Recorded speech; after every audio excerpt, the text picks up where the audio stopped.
Suicide was more than a thought, but I thought about my daughters, and I had realized it would be a coward's way out. My name is Billy Cazzetti, and I moved to Port Charlotte about 20 years ago. I grew up on Long Island with 2 sisters and a brother. My parents owned a restaurant and worked a lot of hours, leaving me a lot of free time.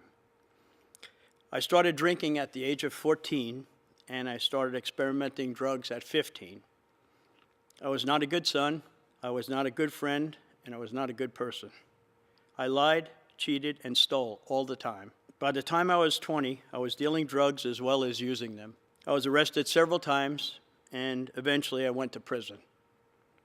I blamed everything: alcoholic parents, bad friends, bad breaks in life, whatever.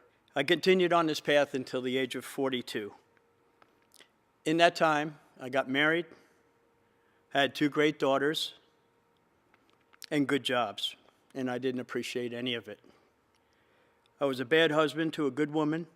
I was a lousy dad to awesome kids that just wanted to be with me, and an unreliable employee to the companies that I worked for. I continued my drug use to the point of weighing less than 140 pounds. At 42, I really had nothing left.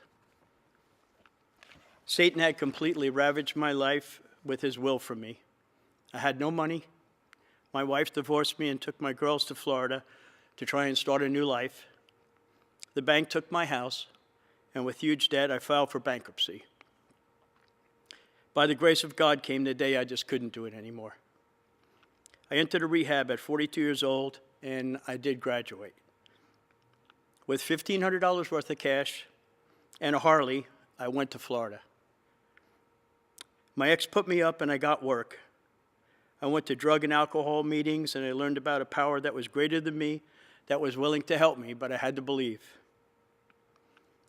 I began to rebuild my relationships with my daughters, and for the first time I felt in my heart what it was to be a good dad, a caring dad, and a good person. I am that success story that so many addicts only wish for but don't or can't fight hard enough to achieve, and I pray for them. A few years ago, my daughter and her husband brought me here to Deep Creek. They embarrassed me into coming here.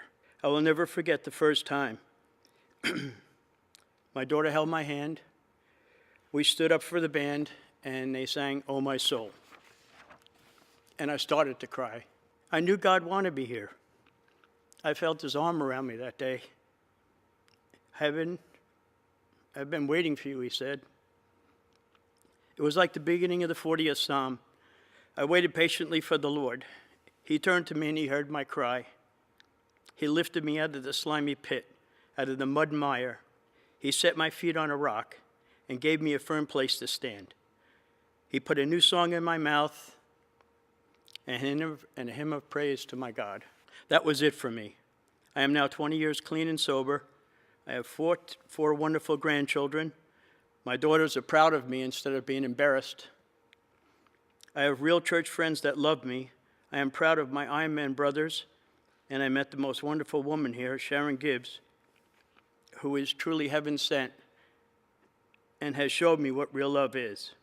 A true Christian woman that supports me in every way. I am truly blessed. I believe that everything happens for a reason, and God had me go through all of it to show me that he loves even a wretch like me. I truly was lost, but now I know I have been found. Like Job, I have been paid back double. With people like Pastor Glover, Adam Willis, Sandy Cook, and my son-in-law, Seth, as positive role models for me, I'm eternally grateful. Thank you.